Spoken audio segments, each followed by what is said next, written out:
अस्सलाम वालेकुम नाजरीन, आप देख रहे हैं INN चैनल। मैं हूं शेख अहमद अली। इस न्यूज़ बुलेटिन में आइए नज़र डालते हैं दिन भर की बड़ी खबरों पर। चीफ मिनिस्टर रेवंत रेड्डी ने प्रजा पालना की दरखास्तों की फ़रोख्त पर बरहमी का इजहार किया और दरखास्त फॉर्म फ़रोख्त करने वालों के खिलाफ सख्त कार्रवाई करने का इंतबाह दिया। उन्होंने आज चीफ सेक्रेटरी शांति कुमारी और आला ओहदेदारों के साथ 28 दिसंबर से शुरू हुए प्रजा पालना प्रोग्राम का जायज़ा लिया। इस मौके पर ओहदेदारों को हिदायत दी कि वो दरखास्त गुजारों की ज़रूरत के मुताबिक ज़्यादा से ज़्यादा एप्लीकेशन फॉर्म्स फराहम करें। चीफ मिनिस्टर ने वाज़ेह किया कि आसरा स्कीम के तहत पहले से वज़ाइफ हासिल करने वालों को दोबारा दरखास्त फॉर्म दाखिल करने की ज़रूरत नहीं है। फिलवक्त रैतू बंधु और आसरा स्कीम के तहत वज़ाइफ हासिल करने वालों को परेशान होने की ज़रूरत नहीं है, क्योंकि अब तक जो अफराद उन स्कीमों के तहत वज़ाइफ और दीगर रकमी इमदाद हासिल कर रहे हैं, उनकी स्कीम बरकरार रहेगी और उन्हें वज़ाइफ की रकम जारी रहेगी। अलबत्ता माजी में जो अफराद आसरा वज़ाइफ और दीगर वज़ाइफ के लिए अहल नहीं थे, ऐसे अफराद दरखास्त फॉर्म दाखिल कर सकते हैं। इस सिलसिले में आवाम को तशवीश में मुब्तला होने की ज़रूरत नहीं है। रेवंत रेड्डी ने चीफ सेक्रेटरी और CM प्रिंसिपल सेक्रेटरी से प्रजा पालना की दरखास्तों की ज़मीनी सतह की सूरत हाल का जायज़ा लिया। हैदराबाद में तेलंगाना की कांग्रेस हुकूमत की 6 ज़मानतों के सिलसिले में अवाम से दरखास्तों की वसूली का अमल जारी है। शहरियों की बड़ी तादाद 150 डिवीजन्स में कायम 600 मराकज़ पर अपनी दरखास्तें जमा कर रही हैं, लेकिन बाज़ मकामात पर दरखास्तें ना मिलने की वजह से अवाम बरहमी का इजहार कर रहे हैं। शदीद सर्दी के बावजूद सुबह तकरीबन 7 बजे से बुरखापोश खवातीन तवील कतारों में दरखास्त फॉर्म की वसूली के लिए नज़र आ रही हैं, जिनका कहना है कि महदूद तादाद में दरखास्तों के मिलने की वजह से उनको मुश्किल सूरत हाल का सामना है और वो सुबह में अपने घरेलू कामकाज छोड़कर कतार में ठहरने पर मजबूर हैं। कांग्रेस हुकूमत की महालक्ष्मी स्कीम के तहत हर माह खवातीन को 2500 रुपये की माली इमदाद फराहम की जाएगी।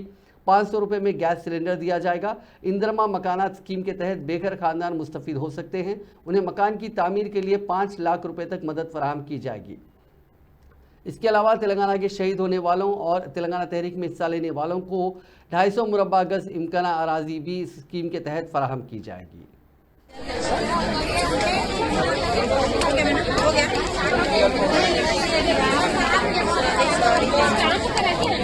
चलो जरा हो गए सवाल, जल्दी जल्दी हट जाओ, बाहर आ जाओ, हो गए सवाल।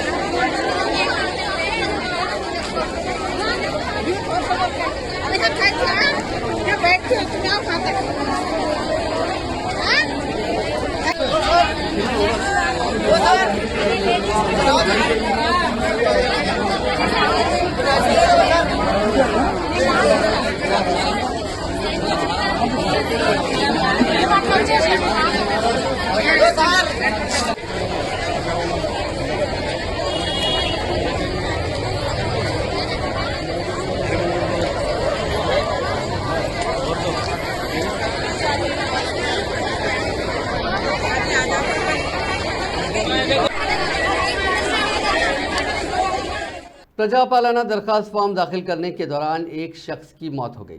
मेदक ज़िले के नरसापुर मंडल के कागज़ मुदुर गांव के कसंगी लक्ष्मैया उस वक्त गिर गए जब वो प्रजा पालना प्रोग्राम के तहत दरखास्त देने आए थे। उनकी उम्र 58 बरस थी। मकामी अवाम ने उन्हें अस्पताल मुंतकिल किया, जहां इलाज के दौरान उन्होंने दम तोड़ दिया। डॉक्टर ने बताया कि उनकी मौत दिल का दौरा पड़ने से हुई। रियासती हुकूमत की जानिब से 6 ज़मानतों पर अमल आवरी के सिलसिले में अवाम से दरखास्तें कबूल की जा रही हैं। 28 दिसंबर से रियासत भर में दरखास्त फॉर्म कबूल किया जा रहा है और लाखों अफराद कतार में ठहर कर अपना दरखास्त फॉर्म दाखिल करने पर मजबूर हैं। वज़ीर आला रेवंत रेड्डी ने Swiggy delivery boy Mohammed Rizwan के ख़ानदान को 2 लाख रुपए की माली इमदाद फराहम की, जो 4 माह कबल ड्यूटी के दौरान हादसाती तौर पर फौत हो गए थे। वादे के मुताबिक वज़ीर आला ने चंद दिनों में खानदान को माली तहफ़्फ़ुज़ फराहम किया।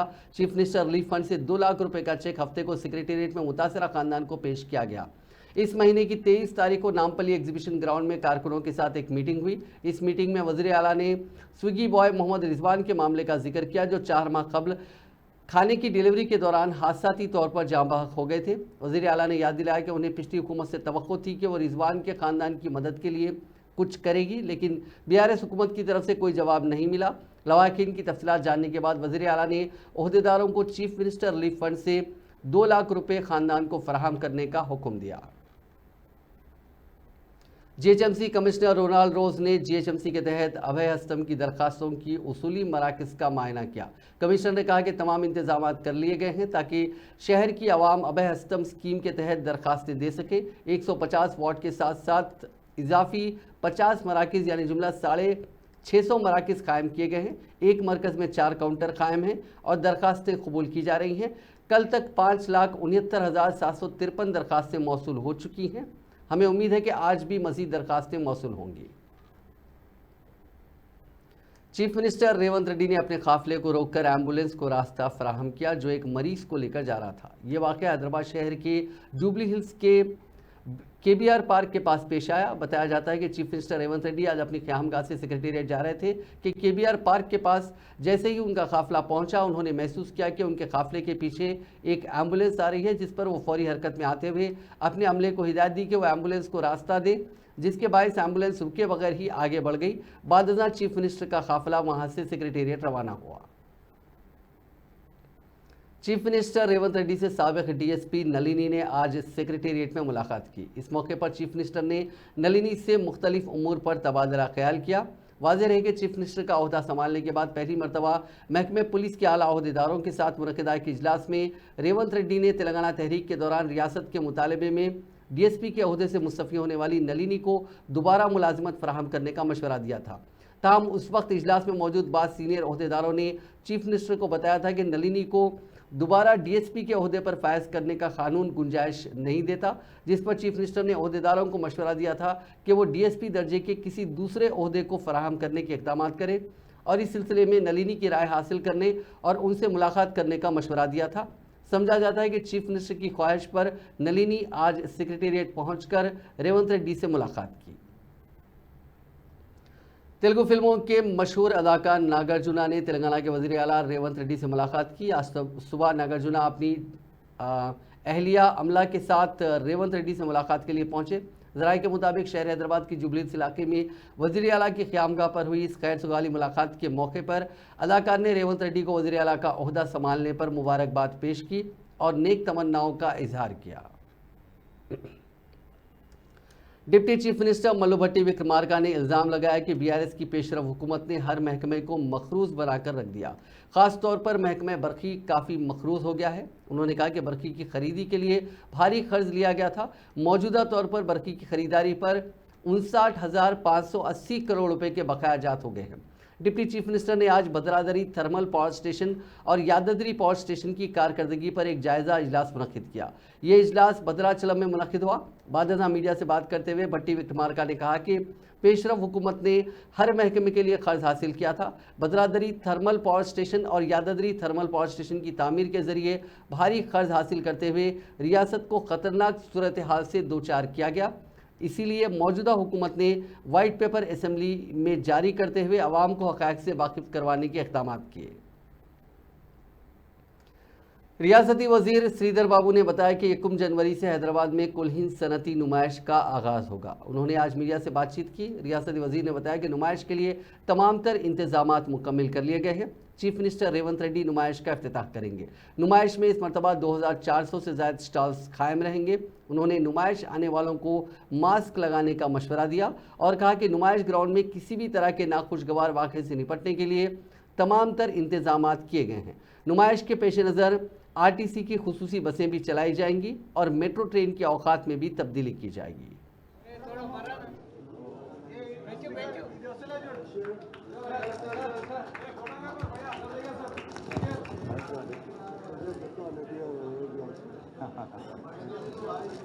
Association President Dr. Gopalsari garu to present a bouquet to our president. ఇప్పటి వరకు కూడా చాలా క్రమశిక్షణతో మరి అదే విధమైన గౌరవంతో మరి ఎగ్జిబిషన్ సొసైటీకి సంబంధించిన అనేక మంది పెద్దలు సొసైటీకి సంబంధించిన అనేక కార్యక్రమాలు ఫస్ట్ के दिन सो 2024 जनवरी 1 के दिन हमारे मुख्यमंत्री जी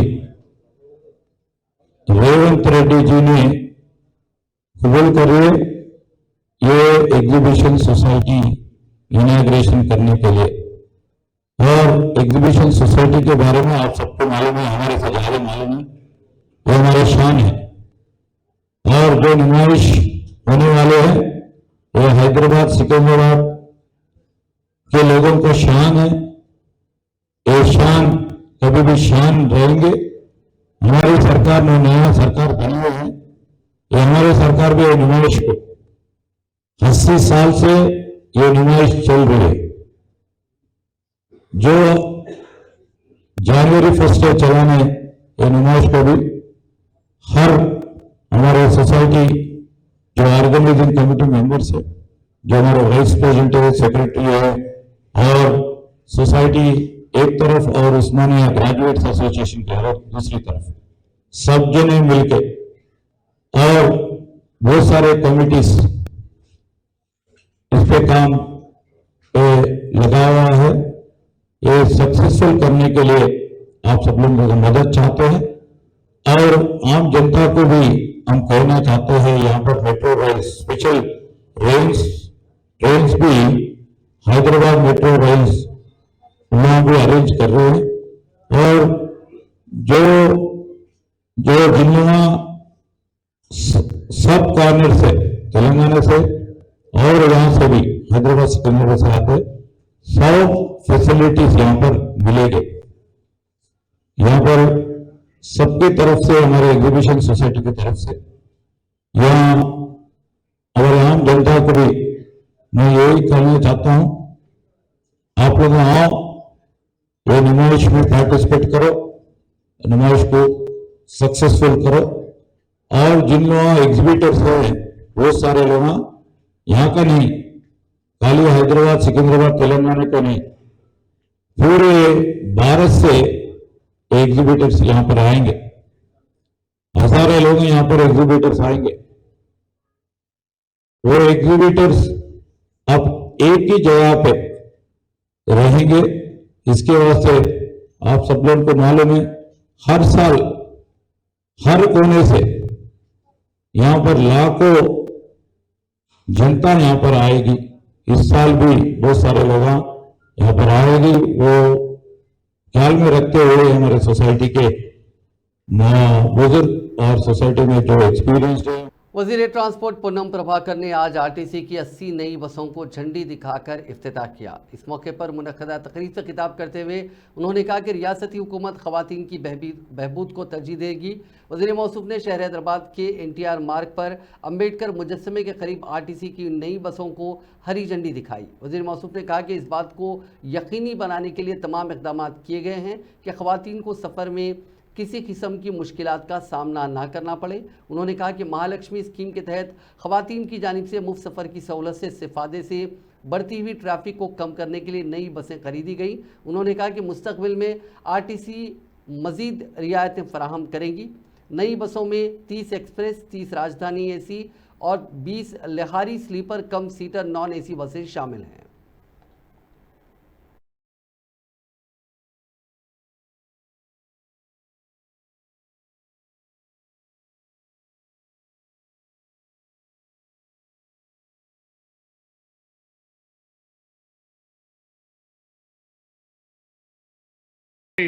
ప్రక్రియలో భాగం కావచ్చు ప్రభుత్వం తరఫున పెద్దలు గౌరవ ముఖ్యమంత్రి గారు ఆదేశించిన దానికి అనుగుణంగా 1050 బస్సుల్ని దాదాపు 400 కోట్ల రూపాయలతోటి బ్యాంక్ SBI వారి సహకారంతో మరి కొనుగోలు ప్రక్రియ స్టార్ట్ అయింది। మరి ఆ బస్సులన్నీ కూడా హైదరాబాద్ నగరంతో పాటుగా తెలంగాణ వ్యాప్తంగా అన్ని జిల్లాల లోపల ప్రజల సౌకర్యార్థం ఉపయోగించబడతాయి। ఆర్టీసీలో ఈరోజు ఇంతకుముందు పెద్ద సిపి గారు చెప్పినట్టుగా కాకి బట్టలతోటి క్రమశిక్షణతోటి ఆర్టీసీ సంస్థను కాపాడుకుంటుంది ఒక కార్మికులే అనే మాట ఇక్కడ కూడా మొహమాటం లేదు। ఈరోజు రాష్ట్ర ప్రభుత్వం తరఫున కూడా ఇది ప్రజల ప్రభుత్వం, ప్రజల పాలన। ఈ ఆర్టీసీ సంస్థను కాపాడుకోవడానికి కావచ్చు, సంస్థ ఎదగడానికి కారకులైనటువంటి కార్మికులందరి సంక్షేమం మా ప్రథమ లక్ష్యం అనే మాట కూడా ఈ సందర్భంగా మనం చేస్తున్నాం. ప్రభుత్వంది ముఖ్యమంత్రిగా ప్రత్యేకించి మాట చెప్పమన్నారు. కార్మికుల సంక్షేమం కావచ్చు, ప్రయాణికుల సౌకర్యం కావచ్చు, ఆర్టీసీ పరిరక్షణ, ఈ 3 అంశాలకు సంబంధించి భవిష్యత్తు కార్యాచరణ ఆర్టీసీని ముందుకు తీసుకుపోయే కార్యక్రమం జరుగుతుంది. నిన్ననే ఆర్టీసీ సంస్థను అందరి హెచ్వేడులతోటి ఎండీ గారి సమక్షంలో మరి ట్రాన్స్పోర్ట్ సెక్రటరీ శ్రీనివాసరాజు గారు కావచ్చు, మిగతా అధికారులందరూ రివ్యూ చేయడం జరిగింది.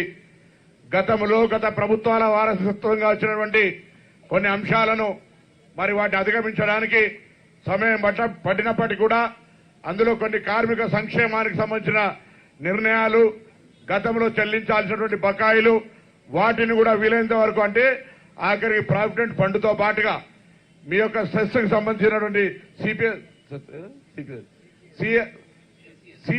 సిసిఎస్ కు సంబంధించినటువంటి బకాయిలన్నింటినీ కూడా విడతల వారీగా కాకుండా ఎంత వీలైతే తొందరగా बीआरएस की रुकने कानून साज काउंसिल की कविता ने आज तेलंगाना के चीफ मिनिस्टर रेवंत रेड्डी के तबसरों पर तनकीद करते हुए कहा कि पिछली बीआरएस हुकूमत ने 22 टोयोटा लैंड क्रूजर गाड़ियां किसी के इल्म के बगैर खरीदी थी। इस उम्मीद पर कि चंद्रशेखर राव की क़यादत वाली हुकूमत इख्तिदार में वापस आएगी और उसे इस्तेमाल करेगी।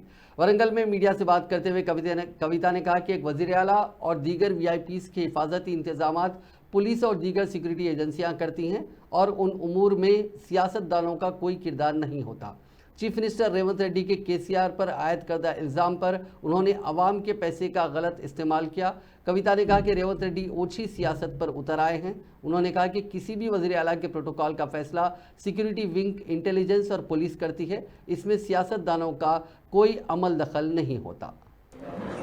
ఒక విషయం దయచేసి అందరు గమనించాలి. గౌరవ ముఖ్యమంత్రి గారైనా గౌరవ మంత్రివర్యులైనా యావత్ ప్రభుత్వం ఎప్పుడైనా సరే వాళ్ళ సెక్యూరిటీ అనేటటువంటిది పోలీస్ వాళ్ళు, ఇంటెలిజెన్స్ వాళ్ళు చూసుకుంటారు. ఎవరు కూడా మాకు ఇన్ని కార్లు కావాలి, ఇంత సెక్యూరిటీ ఉండాలని ప్రజాప్రతినిధులు కోరరు. సెక్యూరిటీ వాళ్ళు, ఇంటెలిజెన్స్ వాళ్ళు చూసి సజెస్ట్ చేస్తారు. అదేవిధంగా సజెస్ట్ చేసినటువంటి వాళ్ళు కాన్వాయ్ని ఎట్లా బిల్డ్ చేయాలి, ఎక్కడ బిల్డ్ చేయాలి అనేటటువంటి అంశాన్ని సీక్రెట్ గానే ఉంచుతారు ఎప్పుడైనా కూడా. ఎందుకంటే థ్రెట్ ఉంటుందనే సెక్యూరిటీ ఉంటుంది. సో ఆటోమేటిక్ గా ఎక్కడో వాళ్ళు పెట్టి దానికి కావాల్సినటువంటి ఫెసిలిటీస్ అన్ని కూడా క్రియేట్ చేసినట్టున్నారు. అవసరమైనప్పుడు తెచ్చి వాడతారు. అవన్నీ మనకు కూడా చెప్పారు కదా, సీఎం గారికి కూడా చెప్పకుండా చాలా ఇంటెలిజెన్స్ వాళ్ళు చేసేటి ఉంటాయి. మరి ఇప్పుడున్నటువంటి సీఎం గారు ఏమన్నా ప్రత్యేకంగా కోరుతున్నారేమో నాకు తెలియదు. కానీ గత 10 ఏళ్లుగా మేము ఎప్పుడు కూడా ఇంత సెక్యూరిటీ ఉండాలి, అంత సెక్యూరిటీ ఉండాలని కోరలేదు. ఇంటెలిజెన్స్ వాళ్ళు, పోలీస్ వాళ్ళు ఇట్లా సెక్యూరిటీ ఇది ఫెసిలిటీ అంటారు, వాళ్ళు చేస్తారు. దానికి తగ్గ బడ్జెట్ వాళ్ళకు ఉంటుంది. దానిలో పెద్ద అంశం చేసి దాని మీద వెటకారంగా మాట్లాడటం, ఏదో సీక్రెట్ గా విజయవాడలో దాచుకున్నాం, అవి ఏడ తయారవుతుందో ఎవరికి తెలియదు, ఏడ దాచి పెడతారో ఎవరికి తెలియదు. ఎగ్జాక్ట్లీ బీపీ ఆడ తయారవుతుంది. అదే అంటున్నా కదా, మనకి ఏం తెలిసిపడే. పోలీసు వాళ్ళు, ఇంటెలిజెన్స్ వాళ్ళు చేస్తారు జనరల్ గా. దాన్ని పెద్ద ఇష్యూ చేసి అదేదో बीजेपी के रुकने राज्यसभा डॉक्टर के लक्ष्मण ने बीआरएस के दौरे हुकूमत में कालेश्वरम को स्कैमेश्वरम में तब्दील करने का इल्ज़ाम लगाया। मीडिया से बात करते हुए उन्होंने कहा कि कालेश्वरम की तामीर में बहुत सी गलतियां हुई। तामीर मनसूबाबंदी और डिज़ाइन के बरक्स की गई। कालेश्वरम वाकई में पिछली रियासती हुकूमत से मुकम्मल मालूमात फराहम करने को कहा गया था, लेकिन वो फराहम नहीं की गई। उन्होंने कहा कि कालेश्वरम की नाकामी पिछली हुकूमत की लापरवाह पॉलिसियों की वजह से हुई। रियासत की दौलत लूट ली गई, जबकि डैम सेफ्टी अथॉरिटी ने हुकूमत से 23 सवालों के जवाब मांगे तो उनमें से सिर्फ 11 सवालों के जवाब दिए गए। और उल्लंघिस्ते मरी आ रకంగా ఆనాడు రేవంత్ రెడ్డి గారు పిసిసి అధ్యక్షుడిగా వెంటనే దీని మీద పూర్తి స్థాయి సిబిఐ విచారణ జరపాలని చెప్పి డిమాండ్ చేసిన వ్యక్తి. అంతేకాదు ఇది మొత్తం రాష్ట్ర సంపద అంతా కూడా దోపిడీ జరిగింది. ఎందుకంటే ఆనాడు స్వయంగా ముఖ్యమంత్రి కేసీఆర్ గారే తనే ఇంజనీర్నని, తనకు మించిన ఇంజనీర్ ఎవరూ లేరని, ఒక అద్భుతమైన ప్రాజెక్టును నిర్మాణం చేస్తున్నామని, అది కల్వకుంట్ల చంద్రశేఖరరావు కాదు కాళేశ్వరం చంద్రశేఖరరావు అని రాగాలు తీశారు. ఒకనొక దశలో ఒక బ్రహ్మాండమైన పర్యాటక కేంద్రంగా మరి తీర్చిదిద్దడమే కాకుండా ప్రపంచ స్థాయిలో పర్యాటకులు ఆకర్షిందని చెప్పి కూడా BRS governor Telangana doctor Tamilisai Soundararajan ने ओहदे से इस्तीफा देकर जल्द होने वाले लोकसभा इंतखाबात में तमिलनाडु से मुकाबला करने के सिलसिले में गुज़िश्ता चंद दिनों से जारी क़यास आराइयों पर रोक लगाते हुए ये वाज़ेह कर दिया कि लोकसभा इंतखाबात में मुकाबले के लिए उन्होंने बीजेपी हाईकमान से कोई दरख्वास्त नहीं की और उन्हें जो भी हिदायत मिलेगी इस पर वो अमल करेंगे। उन्होंने दो टोक अंदाज में कहा कि ओहदे से इस्तीफे से मुतालिक खबर क़यास आराइयों पर मबनी है। उन्होंने कहा कि वो इस मकसद के लिए दिल्ली नहीं गई थी और इस सिलसिले में किसी से उन्होंने दरख्वास्त भी नहीं की। वह हैदराबाद में रहते हुए आवाम की खिदमत करेंगी। वाज़ेह रहे कि डॉक्टर तमिलिसाई सौंदरराजन का ताल्लुक़ तमिलनाडु से है, जहाँ वो क़ब्ल अज़ीम बीजेपी की सदर भी रह चुकी हैं। नबी करीम सल्लल्लाहु अलैहि वसल्लम की शान में गुस्ताखी करते हुए एक पब्लिशर ने एक ख्याली तस्वीर बुक में प्रिंट की। इसके खिलाफ मलकपेट पुलिस स्टेशन में बाज़ाब्ता शिकायत दर्ज करवाई गई है। अस्सलाम वालेकुम रहमतुल्लाहि व बरकातुहू। हम लोग मलकपेट पीएस में आए हैं और कंप्लेंट दी है, एफआईआर दर्ज कराए। ये एफआईआर आप नबी करीम सल्लल्लाहु अलैहि वसल्लम की शान में एक पब्लिशर है, एसआर पब्लिशर, उसके खिलाफ कंप्लेंट डाले हैं और वो बुक में एक इमेज बना के आप नबी करीम सल्लल्लाहु अलैहि वसल्लम के फोटो है बोल के मेंशन किया है और आप नबी करीम सल्लल्लाहु अलैहि वसल्लम की शान में गुस्ताखी या ऐसे एक इमेजनरी तस्वुरात कभी बर्दाश्त नहीं होंगे और गुस्ताखी करने वाले को हम सख्त सख्त कानूनी कार्रवाई में शिकंजे में फंसाएंगे हम लोग, क्योंकि आप नबी करीम सल्लल्लाहु अलैहि वसल्लम की शान में हमारे माँ बाप, हमारी औलाद, हमारी जान और माल दौलत कुर्बान।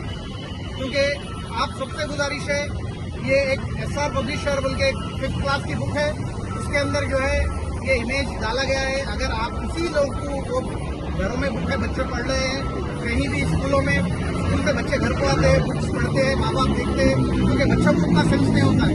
माँ बाप देखते हैं तो वो बुक को फौरी लिए आप कलेक्ट करके पीएस में आप आके जो है वो बुक को सबमिट करिए।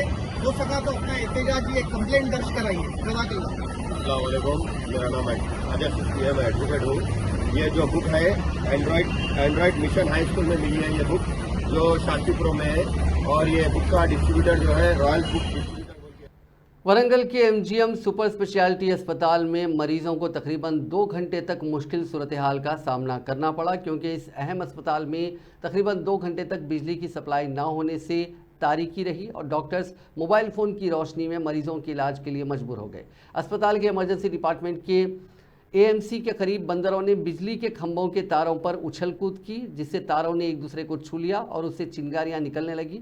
इस वाक़े के नतीजे में आग लग गई, ट्रांसफार्मर फट गया और बिजली की सप्लाई मुतासिर हो गई। अस्पताल के emergency department, AMC, neonatal care centre, RICU और ऑपरेशन थिएटर्स में अंधेरा छा गया और मरीजों को शदीद परेशानी का सामना करना पड़ा।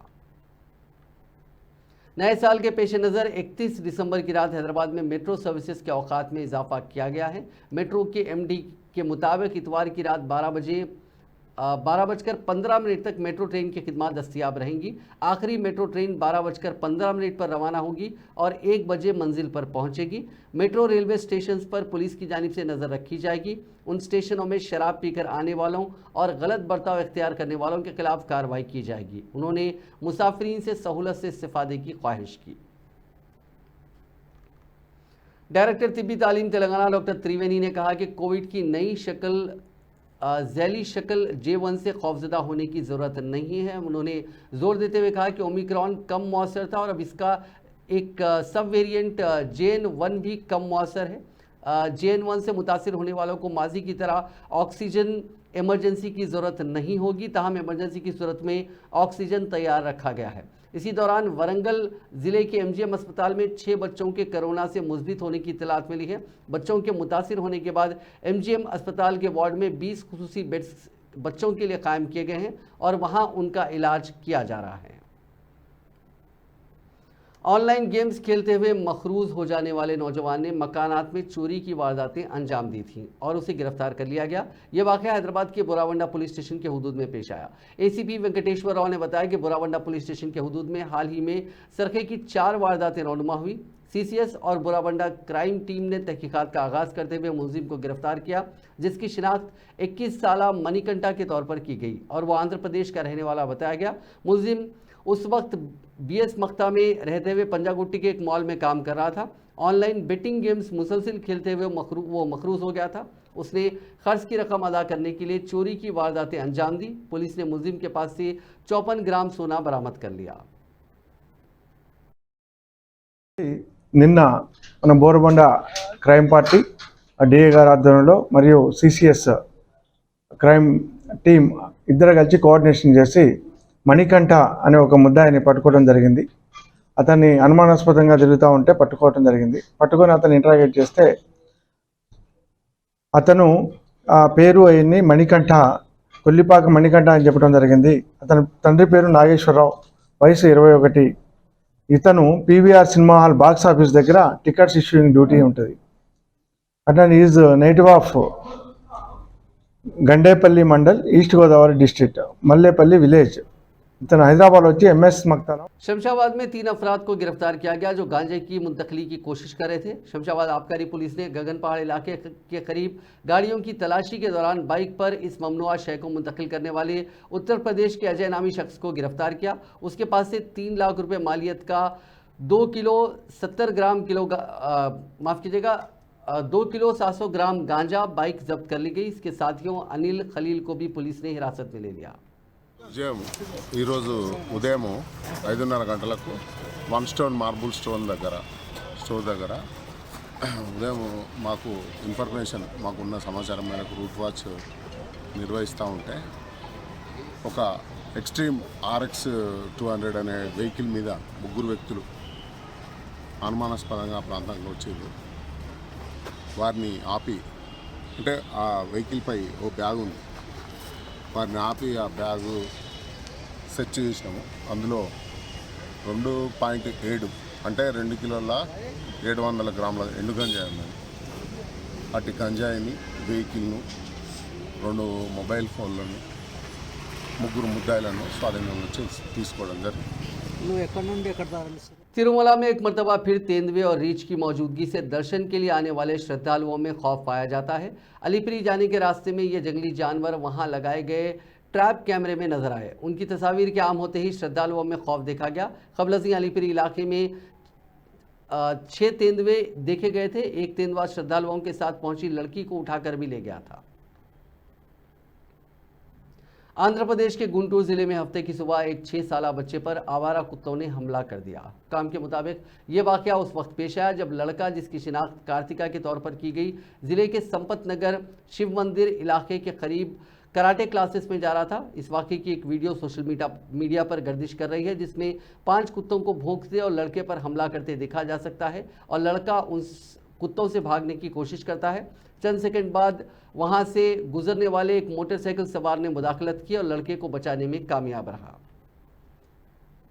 इंतखाबी ज़ाब्ते अखलाक की खिलाफ वर्जी के 2 मुकदमात में हाजिर अदालत न होने पर बीजेपी लीडर और फिल्म अदाकारा जयप्रदा के खिलाफ उत्तर प्रदेश की एक अदालत ने नाकाबिले ज़मानत वारंट जारी किया। साथ ही उन्हें हाजिर अदालत करने की पुलिस को हिदायत दी गई। अदालत के अहकामात के बाद बीजेपी जयप्रदा को उत्तर प्रदेश पुलिस तलाश कर रही है। वाज़ेह है कि साल 2019 के इंतखाबात के वक्त इंतखाबी ज़ाब्ते अखलाक की खिलाफ वर्जी के 2 मुकदमात उनके खिलाफ दर्ज बताए गए। समाअत के लिए मुतअद्दिद मरतबा हाजिर अदालत न होने पर जज ने अदाकारा के खिलाफ नॉन बेलेबल वारंट जारी किया। महबूबाबाद जिले के समुद्रा में चैतन्या नगर कॉलोनी के रहने वाले अशोक नामी शख्स ने चलती लॉरी के नीचे आकर खुदकुशी कर ली। पुलिस ने मुकदमा दर्ज कर लिया है और खुदकुशी की वजूहात जानने की कोशिश कर रही है।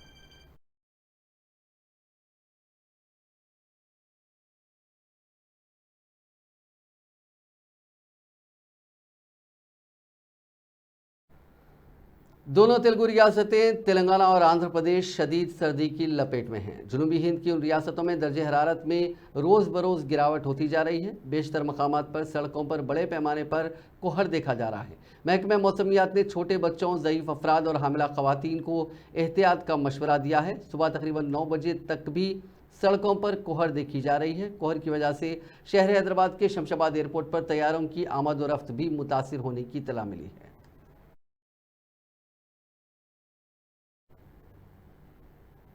नाजरीन, इस न्यूज़ बुलेटिन में बस इतना ही। आप देखते रहिए INN चैनल।